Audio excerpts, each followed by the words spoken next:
Daily current news में अभी की खबर है, डब्ल्यूएचओ ने मिस्र को मलेरिया मुक्त घोषित किया। हाल ही में 20 अक्टूबर 2024 को विश्व स्वास्थ्य संगठन यानी डब्ल्यूएचओ द्वारा मिस्र को आधिकारिक रूप से मलेरिया मुक्त घोषित किया गया। वर्ष 2024 में मिस्र कैबो वर्दे के बाद मलेरिया मुक्त घोषित होने वाला दूसरा देश है और डब्ल्यूएचओ से मलेरिया मुक्त प्रमाण पत्र प्राप्त करने वाला 5वां अफ्रीकी देश बना। यह सफलता मिस्र की लगभग एक सदी की सतत प्रयासों का परिणाम है, जो मलेरिया उन्मूलन के प्रति देश की प्रतिबद्धता को दर्शाती है। मिस्र को डब्ल्यूएचओ के पूर्वी भूमध्य सागरीय क्षेत्र में तीसरा देश घोषित किया गया है, जिसे मलेरिया मुक्त प्रमाण पत्र मिला है, जिसमें मोरक्को 2010 में और संयुक्त अरब अमीरात 2007 में पहले ही शामिल है। मिस्र में मलेरिया का इतिहास 4000 ईसा पूर्व तक जाता है और यह नील नदी के समुदायों में अधिक पाया जाता है। वर्ष 1920 के दशक में मानव मच्छर संपर्क को कम करने के लिए प्रयास किए गए और वर्ष 1930 तक मलेरिया को सूचनात्मक रोग के रूप में वर्गीकृत कर नियंत्रण केंद्र स्थापित किए गए।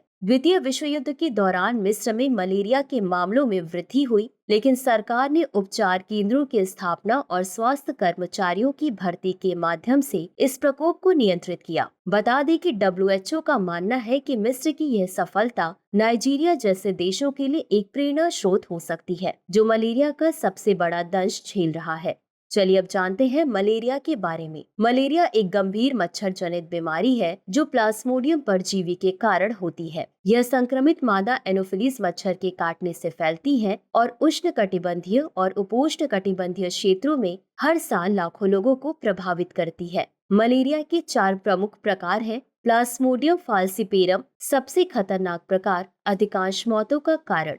प्लाज्मोडियम विवैक्स सामान्य रूप से पाया जाता है। प्लाज्मोडियम ओवाले दुर्लभ, मुख्यतः ट्रॉपिकल वेस्ट अफ्रीका में। प्लाज्मोडियम मलेरिया कम जानलेवा। मलेरिया के लक्षणों में तेज बुखार, कपकपी, सिर दर्द और मांसपेशियों में दर्द शामिल है। तो चलिए अंत में देखते हैं आज के अभ्यास प्रश्न को। निम्नलिखित कथनों पर विचार कीजिए। 1. मलेरिया एक मच्छर जनित बीमारी है जो प्लाज्मोडियम परजीवी के कारण होती है। 2. प्लाज्मोडियम फाल्सिपेरम मलेरिया का सबसे सामान्य प्रकार है। उपर्युक्त में से कौन सा या कौन से कथन सही है? यह सही है। ए केवल 1, बी केवल 2, सी 1 और 2 दोनों, डी ना तो 1 और न ही 2। इस प्रश्न का उत्तर कमेंट बॉक्स में जरूर दें। अभी के लिए बस इतना ही। धन्यवाद। डियर व्यूअर्स, अपने एग्जाम की तैयारी को और बेहतर करने के लिए हमारे चैनल को लाइक, शेयर और सब्सक्राइब करना न भूलें।